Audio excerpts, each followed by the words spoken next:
Good morning, Dubai. It is Thursday morning. This is the Lovin Dubai show with me, Casey. And I'm Parth. Nice to meet you. And we run through the top stories that everyone in Dubai is talking about. And of course, our big, sorry about that, that was my phone. Our top story for you today, Dubai is set to roll out trackless trams. And people are sharing videos of packed street outside GITEX. Emirati businessman pens an open letter to Donald Trump offering to help rebuild Gaza. And Dubai influencer Youmi got a Hermès bag for her first home cooked meal. I couldn't even say it properly. She's onto something. Someone else who's onto something. We're going to be joined by an amazing 12-year-old who's sparking a community movement of gratitude in the UAE. Truly inspiring stuff. That interview is coming up at about 8:50. So in today's rapid weather report, it's mostly sunny with temperatures ranging from 28 to 35. So in my opinion, the weather is still very hot. Yeah, it's still a bit sticky. Yeah. We have Parth joining us on the show. Good morning. Good morning. And so, do you think we're different generations, me and you? Very. That's what I think. No, I didn't mean it that way. I didn't mean it that way. Yeah, like we are. Do you know how much I spend pumping into my face for you to not say that? No. Yeah, we are like. Go on. No, I'm saying, yeah, I mean, I can't even like put in clean, like in a proper We're different way. generations. Yes, we are, yes, exactly. Fair enough. Yeah. It has different connotations. Okay, and so I think it's good for both of us to give a different perspective on this story. Okay. And so the Danish Prime Minister, she's a new Prime Minister, and she is saying that they're going to ban social media for under 15-year-olds in the country. What are your thoughts? I agree with it. To a certain extent. Like, I'm not saying that kids under 15 should not be using technology at all. They can use it for learning, and obviously because everything is becoming digital and like tech-driven, schools and like wherever they learn, they can help them in that way. But I do not think they should be on social media.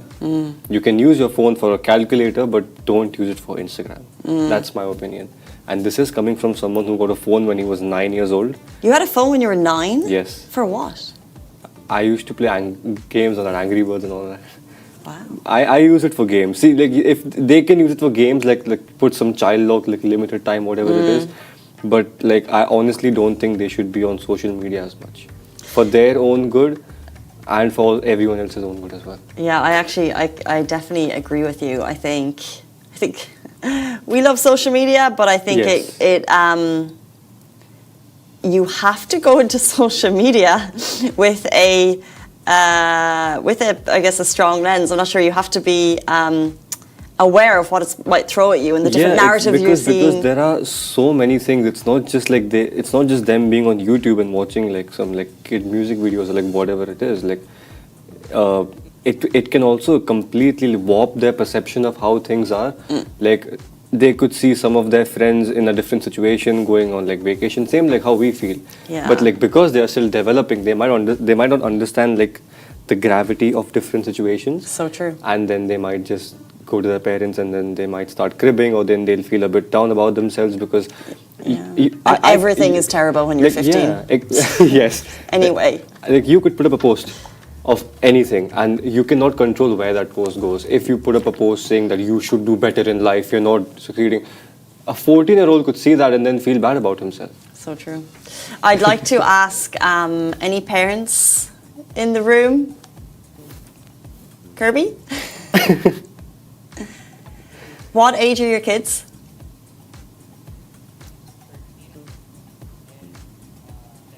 13 and 10. And so 13 and 10, are they on social media? And are you allowing them to be on social media?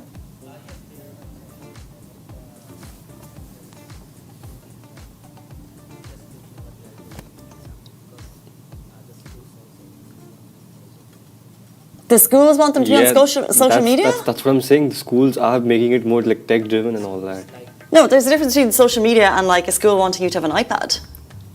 No, they are using like Facebook. And then they are chatting also on the messengers, students with the teachers. On Facebook? Yeah. Even in WhatsApp. That's very interesting. But there's WhatsApp. The WhatsApp makes sense a because form of communication that's not going to cause anxiety in teenagers. I don't know. Yeah. But it's the Instagrams and the TikToks and the Facebooks that I think. And anything with like a social feed. Exactly. Because WhatsApp is just a chat. I don't know. I agree with you from what you said at the beginning part. I think we were so lucky. I had a phone as well from, I think, the age of 11, but it was a communication tool that had Snake on it. Loved it. Yeah, same, for games. Same.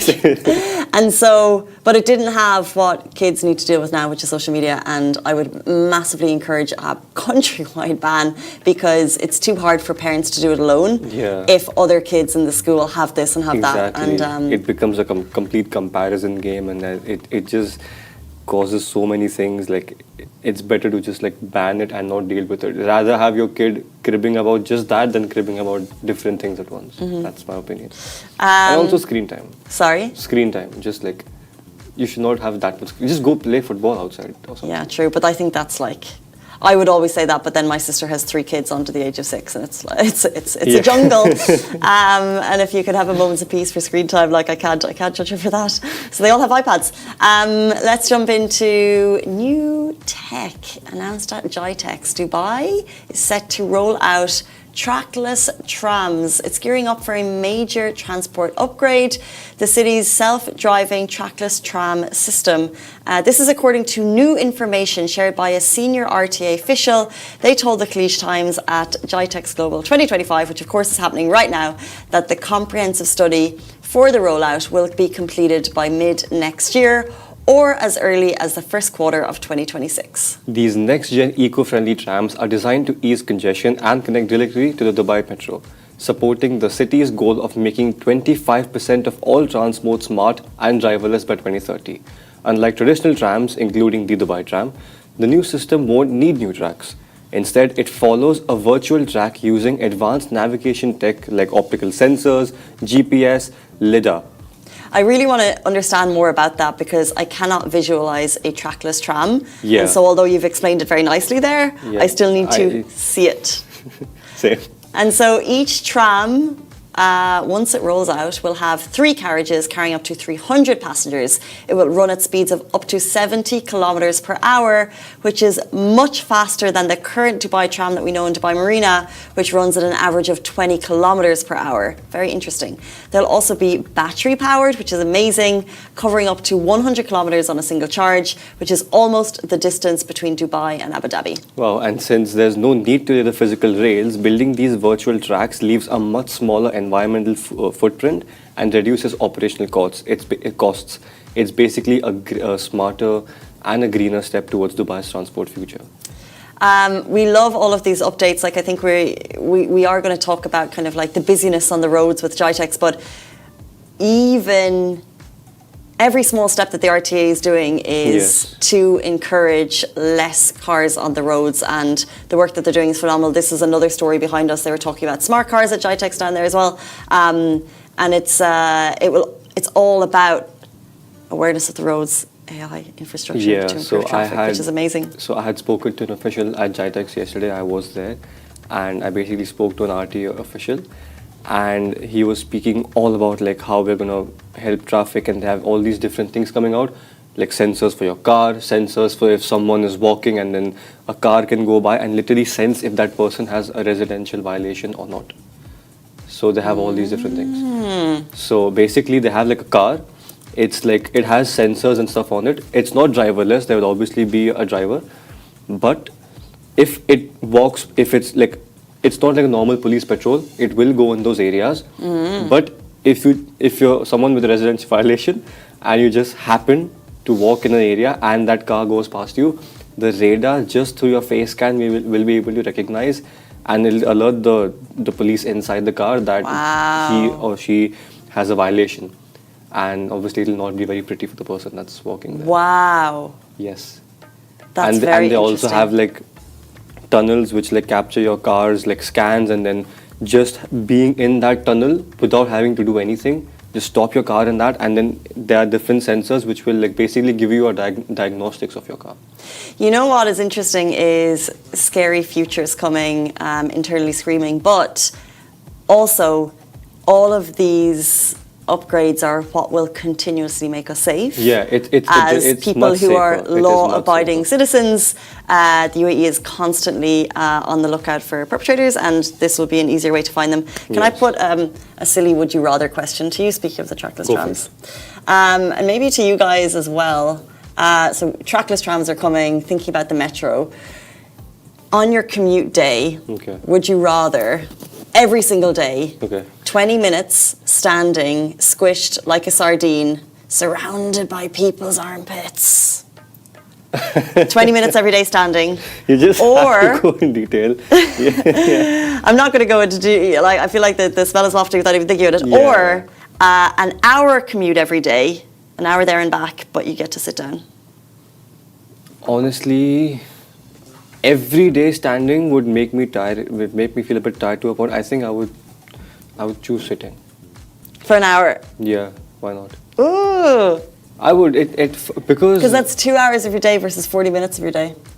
yeah, but then it's the mental thing. It's that every time you go like to work or from work, you'll always just be like, oh man, in the morning you'll have to rush, and then in the evening you'll have to be like, well, I just have to bear the crowd for the next time, and then you don't even know if you're gonna get a seat in like your next public transport. Maybe you'll have difficulty in finding a taxi. Maybe you have to walk back home. No, but this is like it's one or the other. Yeah, sitting. Sitting. At least you'll be calm. You can like nicely just sit. People take books. You can like just listen to music or just like sit. You know, just like don't do anything. I would go standing. The thing Hands is, down. it's a lot of hustle and bustle when standing. I am used to standing, but it's just that nobody. Everyone fends for themselves. It's everybody. For It's all themselves. that. It's everybody for themselves. Yeah. You will be pushed. You will be shoved. You cannot. But stand. isn't there something a bit like rewarding about that? There is, after a certain point, it is, yeah. Okay, no, I don't take the someone who's taking the metro every day is going to hit me for that. Yeah. I think I would rather the shorter amount of time during the commute. Because I'm also I'm thinking in like everything. I'm thinking of the entire scenario. If you're going to be standing, imagine the rush that's going to be there when you get to the station. Imagine like the crowd control and everything. Yeah, You I see what might you have mean. to stand on the platform and miss 2 or 3 trains because You're going beyond the would you rather. It was 20 No, minutes standing, I'm- sitting for an hour. But speaking of standing, we have big news as to the uptake of people attending GITEX this year. Yeah, so people are sharing videos of packed streets outside GITEX. The streets around Dubai World Trade Center have been packed with people streaming in from all over to catch the world's biggest tech event. And though the crowds are big, the whole thing is moving surprisingly smoothly. And here are just some numbers to back it up. This year's GITEX Global is pulling in over 6,800 exhibitors from 180 countries, more than 400 government entities, and expected to attract upwards of 200,000 visitors. Well done, GITEX and the team pulling it off. Now, people have been sharing videos all over social, showing the streets at... Oh, speaking of metro, that was not an intended segue. Sharing streets outside Dubai World Trade Center at the end of the day with thousands of people making their way out. The turnout was truly incredible this year, easily one of the biggest yet. Here's the cool part. Number one, that's my video. Number two, even with those huge crowds, the RTA handled it like pros. They sent empty metros to help manage the flow, and because it was so busy, the visitors didn't even have a chance to scan the Knoll cards at the station. It was all about keeping things moving slowly. Well and done to smoothly. the So teams to get basically, 200,000 people through the doors there. I was there, and it was packed. When I tell you it was packed, it was packed. Which is why I'm giving you the answer of the would you rather. I would rather sit. Okay. We went in the station and they had all the staff from the RTA and they just told us to move along. And there was an announcements in the station that please don't scan your Knoll cards, please don't tap your Knoll cards, just keep moving. And after... That is amazing. Yes. That would never happen in another country because it would be like, no, we have to get everyone through. So basically, it didn't really matter. Everyone was going through regardless. They were just getting the cards through. Everyone's going through. Shout out RTA. Regardless. And at the stations, that because obviously you'll have to think of, okay, if I'm not scanning my card here, what happens if I go to the next station? When I reached to my destination, the station there also had multiple staff standing right near the barriers where you tap your cards. And you just had to be like, hey, I came from World Trade Center. And they're like, no problem, just tap your card. Amazing. And that's it. And nothing else. It was like you tapped your card before, but you didn't. In some countries, you kind of get a computer says no response for logic, but that was a logical step that made it was quicker. very smooth. Every metro where there was like a crowd, there would be two metros after it, which were completely empty. And in the station, everyone was just clapping and cheering whenever they saw that the metro was empty. I love that! It was amazing. It was so nice to see. And yeah, obviously RTA keeping everything flowing really smoothly. Within like 20 minutes, I went from like being in that crowd to being in the metro and then just reaching my next stop. It was amazing. That's amazing, considering the number of people. Yes. They kept it running smoothly. Let's jump into our next story. Emirati businessman pens an open letter to Donald Trump offering to help rebuild Gaza. Khalaf Ahmed Al-Habtour, founder of the Al-Habtour Group, has written to the United States about the UAE's ability to help rebuild Gaza. So, with decades of experience in global construction, Al-Habtour, along with a team of engineers and economists, has offered to serve as consultants to rebuild Gaza from the ground up. So, there is a three-phase proposal starting with providing immediate housing for the people of Gaza and progresses into large-scale construction projects, job creation, and the establishment of a transparent governance system. This is incredible. Yeah. This isn't just an open letter. Like he's marked out a plan because what's happening is Donald Trump is looking for candidates to lead the Transitional Gaza Authority. And Khalaf Al-Habtour is saying, look what we've done here in Dubai. Yeah. We are the people to do this. He's got the money. He's got the will. He's such an amazing supporter of the Palestinian people. And so I hope this is heard and it could then give some hope following the absolute devastation that's happened. Yeah, it's a very good initiative that's being carried out. Obviously, it's not something which is easy at all. It's a lot of people, even those who have money, like not targeting anyone, but they would obviously not want to get into all this because of all the trouble that can come to them. And the fact that he's taking this initiative is just simply amazing, and that it just shows the sheer power that a person is willing to give just to help other people and build homes for families and for people that have been completely displaced, have lost loved ones and so on. Let's just hope of the 1.9 million people who have been displaced from their homes since October 7th due to the genocide that took place, that this could provide some amount of hope and that they are able to return to their proper rightful homes. Yes. Let's jump in to our next story, a little bit on the lighter side. So, Dubai influencer Youmi got a Hermès bag for her first home-cooked meal. So, Yomna Khoury, or as everyone knows her as Youmi, just had the ultimate newlywed moment. She posted a video unboxing of a Hermès bag that her husband, Gurhan Khizlos, gifted her, and it was apparently a reward for cooking her first home-cooked meal. That is setting the bar exceptionally high. Exceptionally high, hubby. The video shows she's all smiles as she unwraps the gift, clearly very surprised. maybe even a little emotional by the Whopper gift. So the fans were quick to jump into the comments, half joking that they're heading to the kitchen immediately, and half just swooning over the gesture. I showed this to my husband yesterday, and he was yeah. Of course you did. Of course. And he was like, well, maybe you should go and cook a meal and we'll find out. I was like, so, excuse me, he does the cooking in all fairness to him. So an Hermès bag, I'm not trying to call Parth out here, but before the show, I asked you. Yeah. Oh, I could be wrong. Okay, no.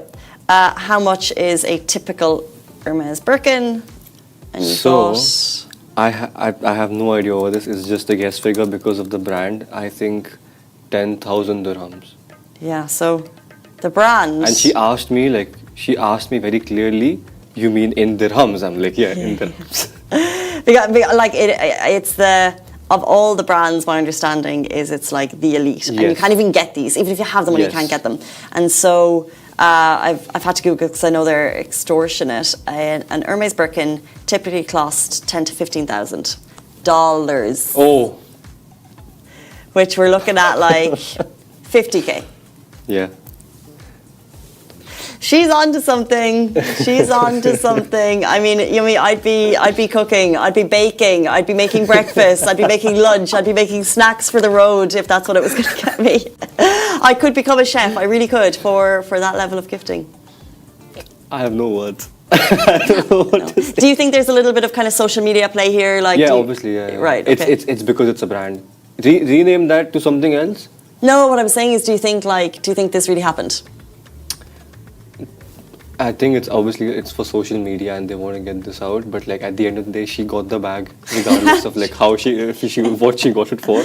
Very true. So, yeah. Very true. Okay, fabulous gift there for Youmi. Enjoy it.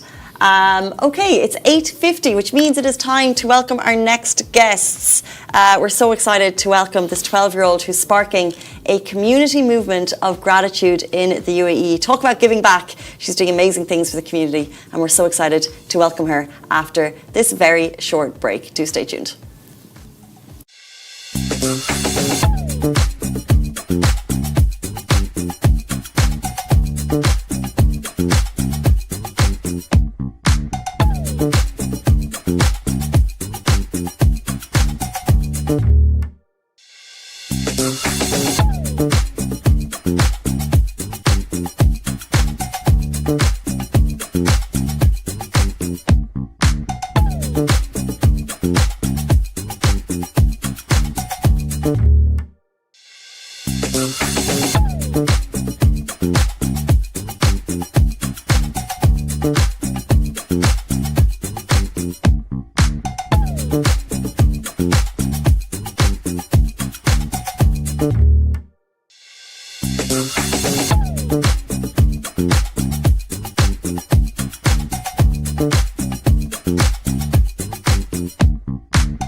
Welcome back to the Lovin Dubai show. Today's guest is the 12-year-old Gianna Lungani, the founder of Labour of Love, a simple but powerful initiative that helps people show appreciation to workers by giving ready-to-made care packs back. What started as a small idea has now turned into a growing community effort, and we're here to find out all of the story. So welcome to the show, Gianna. Good morning. Thank you for having me here. It's really a privilege. It's a privilege for us to have you. Yeah, it is. So, Gianna, you're 12 years old and Yes. you're already making such a massive difference in the community.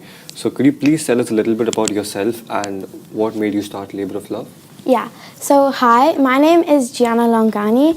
I'm from India and America. I've lived in Dubai for 7 years. Some of my hobbies are performing arts, piano and volleyball. And I really have a passion to give back to the community. So that's what made me start Labour of Love.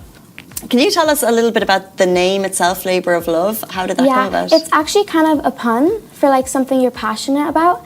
And also it kind of like works because we're helping labourers with like love, appreciation for what they do for us. Yeah, I loved it. As soon as I thought about it, I was like, beautiful name, beautiful name. So for all the people who are hearing about Labour of Love for the first time, could you please explain as to what these like care packages are that you give to them and like what's inside them? Okay, so yeah, Labour of Love is a social venture that I started with my dad. And basically we wanted to make it easy for other people to give back and help and thank these labourers. And what's in the pack, so it starts from 12 dirhams. We have basic essentials all the way to a whole lot of love for 36 dirhams. So in the first one, we have toothpaste, a toothbrush, face wash and body wash. And then Wow. in Little Comforts, we have all of that, plus a face towel, shampoo, and a comb. And then a whole lot of love for 36 dirhams. We have all of those too, plus a deodorant and SPF.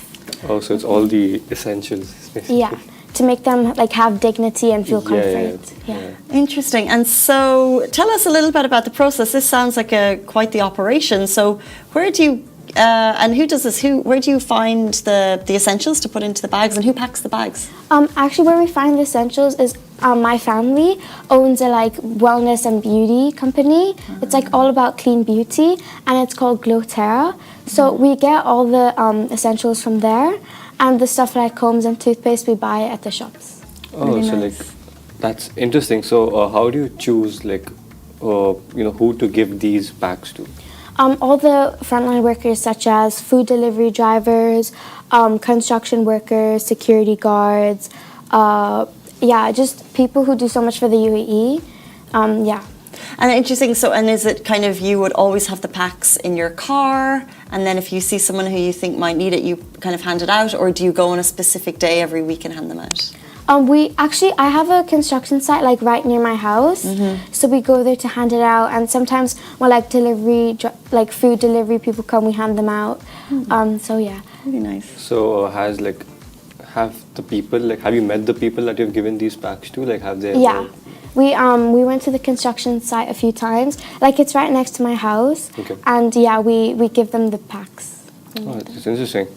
So do you remember your first like delivery day, like when you were giving out these packs? Like do you have like a memorable moment from that Yeah, day? so we started a month ago, and I remember the first, I think 2 weeks after we like launched the website, I went out and I delivered them, and they were really happy. Like we gave it to them, and there's like because I always see them working in these tough heat conditions, so yeah, they were really happy. And how many care packs do you think you've given out so far? Well, we did recently start, but for like me and my dad went and we gave them, but maybe roughly 100. Amazing. Yeah, but we did just start, so this is the first interview I came to like spread the word. So yeah. So obviously this is an amazing effort that you're doing with Labour of Love. Have you faced any sort of setbacks or like any obstacles in the way while you were like giving out these packs, or like in the entire process of the whole thing? No, I think it's been fine. We still have we just started as well, so like we're just starting, and now after this maybe we'll get a few more orders and then we can see how it's going. It's interesting. And how do the orders work? Because I think that you've set up a website. Even. Yeah, we have a website called laboroflove.ae, and it's really easy to get a pack. You just click choose a pack, and there's 3 options that are really cheap, like they're really affordable, because we don't want it to be a charity. We don't care about making a profit in this. We just want to make an impact for these laborers. So yeah, it's really easy. You go and choose a care pack, and it starts. You can buy minimum 10 to 1,000. So yeah, and on big orders, you can email us. The information is on the website, and you can even like customize it. If like you're like, oh, can I add this, or can we remove this instead of that? So for big orders, you can also do that. And let's say I'm a school right now and I'm interested. I'm a headmistress and I'm thinking, okay, our school will get involved. We have 100 kids, so we'll make 100 orders. Can we then help with the distribution, or how would that work? So schools, companies, and individuals, they can all order it. And even if like schools, they can come and distribute it. Even if they don't, like we can distribute it for them and send them the pictures. But we can also work if like the schools wants to come and like distribute it themselves. Nice. So, I mean, as you mentioned, like that there obviously like there might be people, like there are people watching this and they might also be very interested in this initiative. So is there like one message that you want to tell to them like about I think that like we live in UAE, which is very luxurious. Like we live a great life. It's safe. It's very comforting. It's like outgoing, and the reason of that is because of these laborers. So I think that if you can purchase care packs and give them to, like, if you, like personally me, like I have a construction site, if other people know like these workers or these cleaning crews that they see on the road, it would be great if you guys could get these care packs, because I want like to build something like sustainable, that at least 100,000 workers receive this, because they also deserve to have a life with dignity and comfort. And also personally for me, when I'm trying to like get a task done, it feels nice when I get fresh. I feel like a brand new person. So I think it would really help change their life. So I think we should all see if you can purchase it. Gianna, thank you so much for joining on the show. Could I just say how well spoken and how clear you've delivered that message? And I'm so impressed by what you and your family are doing. If people would like to get involved with Labour of Love, how can they find you? You can find us on Instagram at laboroflove.ae or on the website laboroflove.ae. Thank you so much for being such an inspiring community member. I hope if we're all watching the Lovin Dubai show today, we take a little something from this about giving back to those who need it more than we do. Thank you so much for your time today. Thank you so much for having me. Really appreciate it. Thanks, Marth. Thank you, JC. And that is the end of the Lovin Dubai show on this Thursday morning. Have a beautiful day, but we'll see you back here, same time, same place tomorrow morning. Bye-bye. See you.